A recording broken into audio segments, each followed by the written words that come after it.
హింసించే అత్త. ఇంటి ముందు ఆగిన ఎడ్లబండిలో కోడలు అనామిక తన పిల్లలు హరీషు భవ్యలు కూర్చుని ఉన్నారు. పాపం వాళ్లకి తెలీదు శారద వాళ్ళని పొలం దగ్గరికి తీసుకెళ్లి కరెంటు షాకు పెట్టి చంపేస్తుందని. పిల్లలు సంతోషపడుతూ, మమ్మీ, నానమ్మకి మేమంటే ఎంతో ప్రేమ కదా. అవును బాబు, మీ నాన్నమ్మకి మీరిద్దరంటే ఎనలేని ప్రేమ. అందుకే కదన్నయ్య మనం ఎప్పుడు అడిగినా పొలం దగ్గరికి తీసుకెళ్ళని నానమ్మ ఈరోజు అమ్మతో కలిపి పొలం దగ్గరికి తీసుకెళ్తుంది. ఎంచక్క మనం పచ్చని పొలాల దగ్గర ఆడుకోవచ్చు. బోరు దగ్గర ఉన్న నీళ్ల తొట్టిలో ఈత కూడా కట్టచ్చు. అవును తల్లి, ఎప్పటినుంచో పొలం దగ్గర ఆడుకోవాలనే మీ కోరిక ఈ రోజుతో తీరబోతుందని నాకు కూడా భలే సంతోషంగా ఉంది అని అనామిక చెబుతూ ఉండగా ఇంట్లో కరెంటు వైర్ పట్టుకుని ఉన్న శారదకి అడ్డుగా ప్రసాదు నిలబడి ఉన్నాడు. కోపంగా చూస్తూ, అడ్డు తప్పుకోండి. నేను తప్పుకోను శారదా, నువ్వు చేస్తుంది చాలా పెద్ద తప్పు. తప్పని నాకు అనిపించడం లేదులేండి. ఈ ఇంట్లో నేను చెప్పినట్టుగా జరగాలి, అంతే. మీరిక ఏమి మాట్లాడకండి. జరుగుతుంది కదా శారదా. కోడల విషయంలో జరగలేదు కదండి. కొడుకు ఇష్టపడి అనామికని పెళ్లి చేసుకున్నాడు. వాళ్ళది 10 ఏళ్ల కాపురం, స్కూల్కి వెళ్తున్న 2 పిల్లలు. ఇప్పుడు అలాని పొలం దగ్గరికి తీసుకెళ్ళి అని ప్రసాద్ చెప్పటం పూర్తి చేయకుండానే శారద కల్పించుకొని కసిగా కరెంటు షాక్ పెట్టి చంపేస్తాను అని చెప్పింది. అంతే, ప్రసాద్ తనకొచ్చిన కోపాన్ని కంట్రోల్ చేసుకోకుండా శారద చెంప మీద గట్టిగా కొట్టాడు. శారద చెంపకి చేతివేళ్ల అచ్చులు పడ్డాయి. మీరెంత కొట్టినా తిట్టినా ఈరోజు మాత్రం నేను అనామికని దాని పిల్లల్ని పొలం దగ్గరికి తీసుకెళ్లకుండా ఉండలేను. కరెంటు షాకు పెట్టి చంపకుండా ఆగలేను. ఎందుకు శారదా నువ్విలా కసాయిదాన్లా మారిపోయావు? ముందు మీరు ఏమీ మాట్లాడకుండా అడ్డు తప్పుకోండి. నేను తప్పుకోను. నిన్ను ఇంట్లో నుంచి కదలనివ్వను. కోడల్ని పిల్లల్ని పంపు దగ్గరున్న నీళ్ల తొట్టులో వేసి కరెంటు షాక్ పెట్టి చంపాలనుకోవటం నేరం, ఘోరం, దారుణం శారదా అని ప్రసాద్ చెప్తూ ఉండగా ఎడ్లబండిలో కూర్చున్న పిల్లలు, నానమ్మ, తాతయ్య తొందరగా రండి, మనం పొలం దగ్గరికి వెళ్దాము. అవునానమ్మ, మళ్ళీ మనం చీకటి పడేలోపు ఇంటికి రావాలి కదా. మేము పొలాల దగ్గర పంపుల దగ్గర చాలాసేపు ఆడుకోవాలి. రండి తాతయ్య అని అరుస్తూ ఉంటారు. శారదా ప్రసాదులు ఆ అరుపులు విని ఒకరిని ఒకరు చూసుకుంటారు. మనవడు మనవరాలని నువ్వే అంటున్నావు గదా శారదా. మనవడో మనవరాలు మాట విన్నారుగా, చావడానికి ఎంత తొందరపడుతున్నారో ఎప్పటికైనా అర్థం చేసుకొని మీరు అడ్డు తప్పుకుంటే మీకే మంచిది. మనవడు మనవరాలని నువ్వే అంటున్నావు గదా శారదా. మన రక్తాన్ని మనం చంపుకుంటే ఏం బాగుంటుంది చెప్పు. వద్దు శారదా, నా మాట విను. సరే, మీ మాట విని పిల్లల్ని చంపకుండా వదిలిపెడతా. కానీ అనామికని మాత్రం నేను అనుకున్నట్టుగా పంపు దగ్గరున్న నీళ్ల తొట్టులో వేసి కరెంటు షాకు పెట్టి మరీ చంపేస్తాను. సరేనా? ఇందుకు మీరు ఒప్పుకుంటారు కదా? లేదు శారదా, లేదు. అందుకు కూడా నేను ఒప్పుకోను. కోడలు ఏ పాపం చేసింది శారదా? నువ్వు చెప్పినట్టు నడుచుకుంది, నువ్వు చెప్పినట్టు పనులు చేసింది, ఇంకా చేస్తుంది. నువ్వు రేషన్ బియ్యం పెట్టినా తినింది, కారపొడి వేసినా తినింది, పచ్చడి మెతుకులు తినమని చెప్పినా సరే అత్తయ్య అంటూ ఎంతో ఇష్టంగా తినింది కదా. అందుకే 10 ఏళ్ళు ప్రాణాలతోనే ఉంది. నేను ఏమీ చేయలే. ఇక అది ఉండడానికి ఇల్లేదు. దానికి భూమి మీద ఉండే అర్హత లేదు. నేను ఒప్పుకోను. అదే ఎందుకు శారదా? కోడలు చేసిన తప్పేంటి? కోడలుగా రావడమే అని శారద పక్కకు తప్పుకొని క్షణం కూడా ఆలస్యం చేయకుండా గబగబా బయట ఉన్న ఎడ్లబండి దగ్గరికి వచ్చింది. ప్రసాద్ వెంటనే సెల్ ఫోన్ తీసుకుని కొడుకు రమేష్కి ఫోన్ చేస్తూ ఉంటాడు. శారద ఎడ్లబండి ఎక్కి కూర్చుంది. పాలేరు రంగయ్య ఎడ్లబండిని పొలం వైపు పోనిస్తున్నాడు. ఇంట్లో ప్రసాదు కంగారుగా తిరుగుతూ టౌన్కెళ్ళిన కొడుకి ఫోన్ కలవటంలా. ఆ ఫోన్కి ఛార్జింగ్ ఉందో లేదో కూడా చూసుకోడు. ఎప్పుడొస్తాడో తెలీదు, ఇప్పుడెక్కడున్నాడో తెలీదు. ఈ గయ్యాలి శారద కోడలనామి కాని మనవడు హరీషు మనవరాలు భవ్యల్ని తీసుకొని పొలం దగ్గరికి వెళ్ళింది. అక్కడ వాళ్ళని ఎంత ఇబ్బంది పెడుతుందో ఏమో అని అనుకుంటూ ఉండగా శారద, అనామిక, హరీషు, భవ్య అందరూ ఎడ్లబండిలో ఒక చెట్టు దగ్గరికి వచ్చారు. శారద ఆ ఎడ్లబండి దిగింది. కోడ్లా, నువ్వు బండి దిగి పిల్లల్ని బండి దింపవే ముందు. అలాగే అత్తయ్య అని అనామిక బండి దిగింది. శారద చూస్తూ ఉండగా పిల్లల్ని కూడా బండి మీద నుంచి దించింది. పిల్లలు పచ్చని పొలాల్ని చూసి సంబరంగా, చెల్లి, పచ్చని పొలాలు భలే అందంగా ఉన్నాయి కదూ. అవునన్నయ్య, ఇక ఆలస్యం ఎందుకు? నానమ్మ, నువ్వు చెట్టుకి ఉయ్యాల కట్టు, నేను అన్నయ్య ముందు ఉయ్యాలుగేస్తాం. ఆ తర్వాత పంపు దగ్గరున్న నీళ్ళ తొట్టెలో నేను అన్నయ్య ఈత కొడతాం. భలే ఎంజాయ్ చేస్తాం, సంతోషంగా ఉంటుంది అని భవ్య అనగా శారద కొంచెం కోపంగా చూస్తూ, అనామేక, నేను చెప్పేంతవరకు పిల్లల్ని ఎక్కడికి కదలని బాక. నువ్విక్కడే ఉండు, నేనిప్పుడే పంపు దాకా వెళ్ళొత్తా. ఇక్కడి నుంచి ఎక్కడికైనా కదిలేవో ఊరుకొని జాగ్రత్త. సరే అత్తయ్య, మీరు చెప్పినట్టు నేను ఇక్కడే ఉంటాను అని అనామిక చెప్పటంతో శారద అక్కడి నుంచి వెళ్ళిపోతుంది. ప్రసాద్ కంగారు పడుతూ ఉండగా ఇంటి ముందుకు ఒక ఖరీదైన కారు వచ్చింది. ప్రసాద్ కారుని చూస్తూ ఉండగా సుదర్శన్ టెన్షన్ పడుతూ ప్రసాద్ దగ్గరికి వచ్చాడు. నువ్వేంటి సుదర్శన్, ఎలా వచ్చావు? బావా బావా, చెల్లి శారదెక్కడా? అనామిక పిల్లలు ఎక్కడున్నారు? ఏమైంది సుదర్శనం, ఎందుకంత టెన్షన్ పడుతుండవు? శారద కోడల్ని పిల్లల్ని తీసుకొని పంపు దగ్గరికి వెళ్ళింది. అయ్యో బావా, మీకు విషయం తెలియనట్టుంది. శారద అనామికని పిల్లల్ని బావి దగ్గర కరెంట్ షాక్ పెట్టి చంపడానికి తీసుకెళ్ళింది అని చెబుతూ ఉండగా రమేష్ అప్పుడే గుమ్మం దగ్గరికి వచ్చాడు. సుదర్శన్ చెప్పిన మాటలు విన్నాడు. ఆశ్చర్యంగా, ఏంటి మావయ్య నువ్వు చెప్పేది? అమ్మా, నా భార్య అనామికని పిల్లల్ని కరెంట్ షాక్ పెట్టి చంపడానికి బావి దగ్గరికి తీసుకెళ్ళిందా అంటూ వాళ్ళ దగ్గరికి వచ్చాడు. అవును బాబు, నేను సిటీ నుంచి 3 రోజులు అవుతుంది ఊరికొచ్చి. మొన్నటి రోజు రాత్రి నా కూతురు కిన్నెర శారదను గెలిచి డబ్బాస్ చూపించి రమేష్ని పెళ్లి చేసుకుంటానని చెప్పిందంట. కిన్నెర ఎంత పని చేసింది బాబు. రమేషు, నా చెల్లి శారద దురాశకు పోయి మొన్నట్నుంచి అనామికని చిత్రహింసలు పెడుతూ కరెంట్ షాక్ పెట్టి చంపడానికి చూస్తుందని మాట్లాడుకుంటుంటే విన్నాను. కిన్నెరకి బుద్ధి చెప్పి ఇలా కారులో వేగంగా వచ్చాను. డబ్బు కోసమే శారదిదంతా చేస్తుంది. పదబాబు, మనం కూడా పొలం దగ్గరికి వెళ్దాం, అనామికని పిల్లల్ని కాపాడుకుందాం అని ఇద్దరూ ఏమాత్రం ఆలస్యం చేయకుండా ఇంటి నుంచి పరుగు తీయడం మొదలుపెట్టారు. సుదర్శన్ సెల్ ఫోన్ తీసుకొని, హలో పోలీస్ స్టేషన్ అని విషయం చెప్పాడు. పోలీస్ స్టేషన్లో ఎస్ఐ అరవింద్ మాట్లాడి కానిస్టేబుల్తో కలిసి పోలీస్ కారులో బయలుదేరాడు. అనామిక భవ్య ఇద్దరూ పంపు దగ్గర నీళ్ల తొట్టిలో ఆడుకుంటూ ఉండగా కరెంటు వైర్ పట్టుకుని శారద కోపంగా చూస్తూ వాళ్ల దగ్గరికొచ్చింది. ప్రసాద్, రమేష్లు పరిగెత్తుతూ ఉంటారు. బాబు రమేషు, నువ్వు మరింత వేగంగా పరిగెత్తరా, నేను కొంచెం ఆలస్యంగా వస్తాను. అలాగే నాన్న అని రమేష్ మరింత వేగంగా పరిగెడుతూ ఉంటాడు. కారులో పోలీసులు పొలం వైపు వెళ్తూ ఉంటారు. కరెంటు వైర్ పట్టుకుని వచ్చిన శారదని అనామిక, భవ్య భయం భయంగా చూస్తూ, అత్తయ్య, ఈ కరెంట్ వైరు ఎందుకు తీసుకొచ్చారు అత్తయ్య? ఇప్పుడు నాకెందుకో దీన్ని చూస్తుంటే భయంగా ఉంది. నిన్ను నీ పిల్లలకి కరెంటు షాక్ పెట్టి చంపేద్దామని తీసుకొచ్చాను కోళ్ళ అని చెప్పగానే అనామిక బాధతో ఏడుస్తూ ఉంటుంది. వద్దత్తయ్య, అంత పని మాత్రం చేయకండి. నువ్వెంత బతిమిలాడినా నిన్ను నీ పిల్లల్ని ఈ రోజు ఈ క్షణం కరెంట్ షాక్ పెట్టి చంపడం ఖాయం కోళ్ళ. నువ్వెంత అరిచినా ఎంత ఏడ్చినా ఇక్కడ నిన్ను నీ పిల్లల్ని కరెంట్ షాక్ నుంచి కాపాడే నాదుడు ఎవరూ లేరు. ఎన్నేళ్ల నుంచి నా పగ ఇప్పుడు తీరబోతుంది. నా చేతిలో మాత్రం నువ్వు సావడం ఖాయం. అయ్యో అత్తయ్య, నన్ను నా పిల్లల్ని కరెంట్ షాక్ పెట్టి చంపేంత తప్పు ఏం చేశాను? మీరలా చెప్తే నేను అలాగే ఉంటున్నాను కదా అత్తయ్య. దయచేసి ఏమి చెయ్యొద్దు ప్లీజ్ అత్తయ్య, నన్ను నా పిల్లల్ని వదిలేయండి. లేదు కోళ్ళ, నాకు డబ్బు మీద ఆశ పుట్టింది. ఎంతకాలం ఈ జీవితం ఇంతే అనుకున్నా. కానీ నా మేనకోడల దగ్గరున్న సూట్ కేసులు కొద్దీ డబ్బు చూసిన తర్వాత నాకు డబ్బు మీద ఆశ కలిగింది. ఆ డబ్బు నా సొంతం కావాలంటే నిన్ను నీ పిల్లల్ని చంపేయమని నా మేనకోళ్ళ చెప్పింది. డబ్బు కోసం నేను ఎంతైనా చేస్తా. ఇప్పుడు ఆ డబ్బు నీ దగ్గర లేదు కదా, అందుకే చచ్చిపో. అయ్యో అత్తయ్య, కిన్నెర ఏదో చెప్పిందని మంచి చెడు ఆలోచించకుండా నన్ను నా పిల్లల్ని ఇలా కరెంట్ షాక్ పెట్టి చంపడం మీకు అన్యాయం కదా.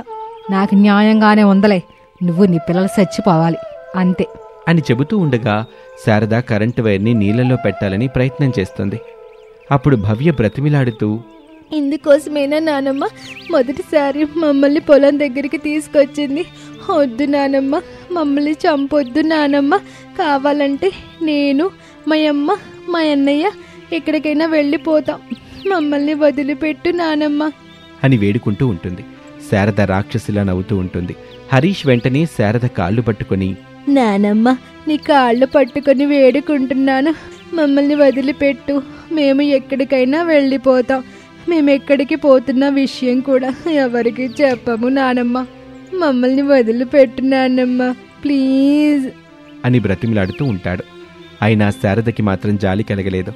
హరీష్ని కాల్తో తంతుంది. హరీష్ ఎగురుతూ వెళ్లి పచ్చని పొలంలో పడ్డాడు. అది చూసి అనామిక, భవ్య భయంతో వణికిపోతూ ఉంటారు. శారద కరెంటు వైర్ పట్టుకుని గట్టిగా నవ్వుతూ వైర్ని నీళ్లలో పెడుతుంది. నీళ్లలో ఉన్న అనామిక, భవ్య అయోమయంగా చూస్తూ ఉంటారు. వాళ్ళకి కరెంటు షాకు తగలదు.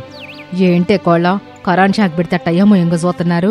కరెంట్ షాక్ రావడం లేదత్తయ్య, కావాలంటే మీరే చూడండి అని చెప్పగానే శారద నీళ్లల్లో చేతిని పెట్టి చూస్తుంది. నిజంగానే కరెంటు షాక్ రావటం లేదు. అవును కదా, కరెంట్ షాక్ రావట్లేదేంటి? అయితే బహుశా కరెంటు పోయినట్టుంది అని అంటూ ఉండగా పవర్ ఫీజ్ పట్టుకొని ప్రసాద్ ఎదురుగా కనిపించాడు. రమేష్ వచ్చి నీళ్ళల్లో నుంచి అనామికని భవ్యని బయటకు తీశాడు. నువ్వెందుకిట్ట చేస్తున్నావో మాకు తెలిసిపోయింది శారదా. అమ్మా, నీకు డబ్బు ముఖ్యమని అర్థమైంది. నాకు మాత్రం నా భార్య పిల్లలే ముఖ్యం. నేను వీళ్ళని తీసుకొని ఇంట్లో నుంచి వెళ్ళిపోతున్నాను. నువ్వు నీకు కావాల్సిన దగ్గరికి వెళ్ళిపో, మమ్మల్ని వదిలిపెట్టు అని అంటూ ఉండగా పోలీసులు అక్కడికొచ్చారు. శారదని అరెస్టు చేసి కారులో ఎక్కించుకుని వెళ్ళిపోయారు. ప్రసాదు, రమేషు, అనామిక పిల్లలు ఎడ్లబండిలో ఇంటికి వెళ్తూ ఉంటారు. జైల్లో శారద, తన రిచ్ కోడలు కిన్నెర దీనంగా కూర్చుని ఉంటారు. అనామిక, ప్రసాదు, రమేషు పిల్లలతో సంతోషంగా జీవనం సాగిస్తూ ఉంటారు. గర్భవతి కోడలు వర్సెస్ కూతురు. పల్లవి ముఖం మార్చుకొని బెడ్ మీద కూర్చుని ఉంది. తన భర్త ఉదయ్ ఒక చేతిలో టాబ్లెట్లు, మరొక చేతిలో వాటర్ గ్లాస్ పట్టుకుని తన దగ్గరికొచ్చాడు. పల్లవి, ఈ టాబ్లెట్స్ వేసుకో. నన్ను మా పుట్టింటికి పంపిస్తానని చెప్తేనే వేసుకుంటాను, లేదంటే ఏ టాబ్లెట్ వేసుకోను. పల్లవి, నీకు మొదటిసారి ప్రెగ్నెన్సీ వచ్చినప్పుడు నువ్వు కోరిన వెంటనే అత్తయ్య శారదని పిలిచి నిన్ను సంతోషంగా పంపించామా లేదా? పంపించలేదని నేనిప్పుడు అనలేదు కదండి. ఇప్పుడు కూడా ప్రెగ్నెన్సీతో ఉన్నాను కదా. సెకండ్ టైం కూడా మా పుట్టింటికి వెళ్తానని చెబుతున్నాను కదా. ఫస్ట్ టైం వెళ్ళినప్పుడు అత్తయ్య, అదే మీ అమ్మగారు చేసిన ఘనకార్యం నీకు గుర్తులేదా పల్లవి? అప్పుడు మనం ఏం కోల్పోయామో నీకు అర్థం కావటం లేదా? అది మా అమ్మ తీసుకున్న అతి జాగ్రత్త వల్ల జరిగింది. కానీ ఇప్పుడలా జరిగినివ్వనని నేను చెప్తున్నాను కదండి. నా మాట మీద మీకు నమ్మకం లేదా చెప్పండి? నిజం చెప్పాలంటే లేదు పల్లవి. ఇప్పుడు నా దగ్గర ఒకటి చెప్తావు, నీ పుట్టింటికి వెళ్ళిన తర్వాత మీ అమ్మ మాటలే వింటావు, తను చెప్పినట్టు చేస్తావు. మళ్ళీ అలా జరిగితే భరించటం నా వల్ల కాదు. నిన్ను మీ వాళ్ళని ఎప్పటికీ క్షమించను. ప్రతిసారి అలా ఎందుకు జరుగుతుంది చెప్పండి? ఈసారి నేను తగిన జాగ్రత్తలు తీసుకుంటానని చెబుతున్నాను కదా. నేను ఇంట్లో అన్ని పనులు చేస్తుంటాను, మా వదిన అనామిక హెల్ప్ చేస్తుంటాను. అప్పుడు నాకు కొంచెం రిలీఫ్ ఉంటుంది కదా. ఎంత చెప్పినా నీ మాట నీదే తప్ప నా మాట వినిపించుకో, అంతేనా? ప్లీజ్ అండి, ఈసారి మా పుట్టింటికి పంపించండి ప్లీజ్. సరే పల్లవి, ఈ టాబ్లెట్ వేసుకుని రెడీ అవ్వు. తీసుకెళ్లి మీ పుట్టింటి దగ్గర దిగబెట్టి నేను అక్కడి నుంచి ఆఫీస్కి వెళ్ళిపోతాను అని చెప్పగానే పల్లవి సంతోషపడింది. వెంటనే టాబ్లెట్ వేసుకుంది. ఇంటి ముందున్న ఉయ్యాల బల్ల మీద 3 నెలల కడుపుతో ఉన్న కోడలు అనామికాని కూర్చోబెట్టి అత్తగారు శారద పళ్ళు పట్టుకుని వచ్చింది. కోళ్ళ, ఈ పళ్ళు మొత్తం తినాలి. నీ కడుపులో ప్రాణం పోసుకుంటున్నా ఈ ఇంటి వారసున్నా అలాగా ఉండాలి అని చెప్పగానే అనామిక బెదిరిపోతూ, వామ్మో అత్తయ్య, కొడుకు కడుపులో ఉన్నప్పుడు మీలాగే లావుగా ఉంటే నేనెలా మోస్తాను అత్తయ్య? నా వల్ల కాదత్తయ్య అని అయోమయంగా ముఖం పెట్టడంతో శారద కోపంగా చూస్తూ ఉంటుంది. నీ అమ్మ కడుపు మాడ, నాలాగంటే లావుగా కాదు కోళ్ళ, బలంగా ఎర్రగా అందంగా పొట్టాలని చెబుతున్నా. అలా అయితే ఓకే అత్తయ్య, కానీ అత్తయ్య ఇప్పటి నుంచి ఇలా కూర్చొని తింటాం అనేది నాకు నచ్చట్లేదు. ఇబ్బంది కలిగినంత వరకు ఇంటి పని వంట పని చేస్తాను, లేదంటే ఒళ్ళంతా బద్ధకంగా తయారవుతుంది అత్తయ్య. ఏం కాదులే కోళ్ళ, నేనున్నానుగా, అంతా చేసుకుంటానులే, నువ్వు రెస్ట్ తీసుకో. అయినా ఇక్కడ నేను పెద్దగా ఏం కష్టపడేదేం లేదులే. బట్టలకి వాషింగ్ మెషిన్ ఉంది, ఇంటిని క్లీన్ చేయడానికి వ్యాక్యూమ్ క్లీనర్ ఉంది, పిండిని రుబ్బడానికి గ్రైండర్ ఉంది, మసాలాలు అవి పట్టడానికి మిక్సీ ఉంది. వాటిని ఆన్ ఆఫ్ చేసుకోవడమే కదా నేను చేస్తాను. నువ్వేళకి తింటూ టాబ్లెట్స్ వేసుకుంటూ రెస్ట్ తీసుకో చాలు. అది కాదత్తయ్య, నేను చెప్పేది కూడా ఒకసారి వినిపించుకోండి. నీ నోరు ఖాళీగా ఉంటే ఏదో ఒకటి మాట్లాడుతూనే ఉంటావు గాని ఈ పండు తిను అని అనామిక నోట్లో యాపిల్ పండు పెట్టింది శారద. అనామిక ఏమీ మాట్లాడలేక యాపిల్ పండు తింటూ ఉంటుంది. అప్పుడే పొలం పనులు ముగించుకుని తండ్రి ప్రసాదు, కొడుకు రమేష్లు ఇంటికొచ్చారు. అనామిక, నాకు నాన్నకి అన్నం పెట్టు, తినేసి టౌన్కెళ్ళి పంటకు కావాల్సిన విత్తనాలు తీసుకురావాలి. ఏం బాబు, నా కాళ్ళు ఏం చేస్తుందో నువ్వు చూడట్లేదా? చూశానమ్మా, ఉయ్యాల బల్ల మీద కూర్చొని యాపిల్ పండు తింటూ ఉంది కదా. నువ్వు మీ నాన్న అలాగే ఇంట్లోకి వెళ్ళి అన్నం పెట్టుకుని తినేసి మీ పనులకి వెళ్ళిపోండి. నా కాళ్ళలో ఇప్పుడు కడుపుతో ఉంది, తన మంచి చెడులు నేను చూసుకోవాలి. అమ్మా, అనామికకి ఇప్పుడు 3వ నెల, అంత విశ్రాంతి అవసరం లేదు. బరువు పనులు మాత్రం చెయ్యొద్దని డాక్టర్ చెప్పింది. అంతే తప్ప ఇంటి పని వంట పని చెయ్యొద్దని, ఇలా పొలం పనులకు వెళ్ళొచ్చిన మాకు అన్నం పెట్టొద్దని చెప్పలేదు. ఇలాంటి చిన్న చిన్న పనులు కూడా చేయలేకపోతే ఎలా చెప్పమ్మా? అవునత్తయ్య, ఇప్పుడు నాకు ఎలాంటి ఇబ్బంది లేదు. నేను బాగున్నాను. పనులు చేసే ఓపిక ఉందత్తయ్య. ఇంకా చాలా చాలా హుషారుగా ఉన్నాను అత్తయ్య. నన్ను నా పనులు చేసుకొనివ్వండి. అవునమ్మా, అనామికకి కొన్ని పనులు చెయ్యనివ్వు. ఆ కొన్ని పనులేమిటో చెప్పు బాబు. అవే చేపిస్తాను. అంతకు మించి ఒక పని కూడా చేయించను. ఆ పని కూడా ఎంతసేపు చేయించాలో కూడా చెప్పురా అని శారద, రమేషు, అనామిక ముగ్గురు మాట్లాడుకుంటున్న మాటలు అప్పట్నుంచి వింటున్న ప్రసాద్కి ఉన్నట్టుండి ఒక్కసారిగా కోపం తెప్పించాయి. కానీ కంట్రోల్ చేసుకుని నెమ్మదిగా, శారద, లాస్ట్ టైం కూతురి విషయంలో కూడా ఇలాగే చేశా. కూతురు పల్లవి మొదటిసారిగా ప్రెగ్నెన్సీ వచ్చిందని ఎంతో సంతోషంగా మన ఇంటికొచ్చింది. చిన్న చిన్న పనులు చేయించవచ్చని డాక్టర్లు ఎంత చెప్పినా నువ్వు వినిపించుకోలేదు.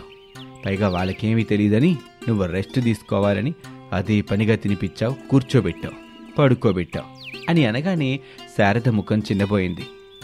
అయిపోయిన దాని గురించి ఇప్పుడు ఎందుకు నాన్నా? ఇప్పుడే కావాలి బాబు. కూతురు విషయంలో తన వల్ల అంత జరిగినా మీ అమ్మకింకా బుద్ధి రాలేదు. ఇప్పుడు కోడలి విషయంలో కూడా మీ అమ్మ ధోరణి అలాగే ఉంది. ఏమాత్రం తేడా కనిపించటం లేదు. పల్లవిని కూడా డెలివరీ టైం వరకు బద్ధకంగా తయారు చేసింది. ఆ బద్ధకం వల్ల నొప్పులొస్తున్నా ఎటూ కదలలేక బిడ్డని పోగొట్టుకుంది. అయినా ఇంకా బుద్ధి రాలేదు అని ప్రసాద్ బాధగా కన్నీళ్లు పెట్టుకున్నాడు. అవునమ్మా, నాన్న చెప్తుంది కూడా నిజమే కదా. నా మాట విని అనామికని తన పనులు తనని చేసుకునివమ్మా. తనకి ఇబ్బందిగా ఉందని చెప్పినప్పుడు అన్ని పనులు మనమే చేసుకున్నాం. అప్పటి వరకు చేయనివ్వమ్మా అని చెప్పగానే శారద ఏమీ మాట్లాడకుండా అక్కడి నుంచి వెళ్ళిపోతుంది. వెళ్ళుకోల్లా, వెళ్ళి మా ఇద్దరికి అన్నం పెట్టు. మాకు అవతల చాలా పనులున్నాయి. అలాగే మావయ్య, మీరు కాళ్ళు చేతులు కడుక్కుని రండి, నేను అన్నం పెడతాను అని అనామిక చెప్పి నెమ్మదిగా బల్ల దిగి ఇంట్లోకి వెళ్తుంది. రమేషు, ప్రసాదులు పెరట్లోకి వెళ్తారు. అనామిక వాళ్ళు కూర్చుని తినటానికి ఏర్పాట్లు చేస్తుంది. వాళ్ళొచ్చి కూర్చొని తింటూ ఉంటారు. శారద మాత్రం ఏమీ మాట్లాడకుండా ఇంట్లోని కిటికీ దగ్గర చెక్క కుర్చీ వేసుకుని కూర్చుంటుంది. మావయ్య, మరి కొంచెం అన్నం పెట్టనా?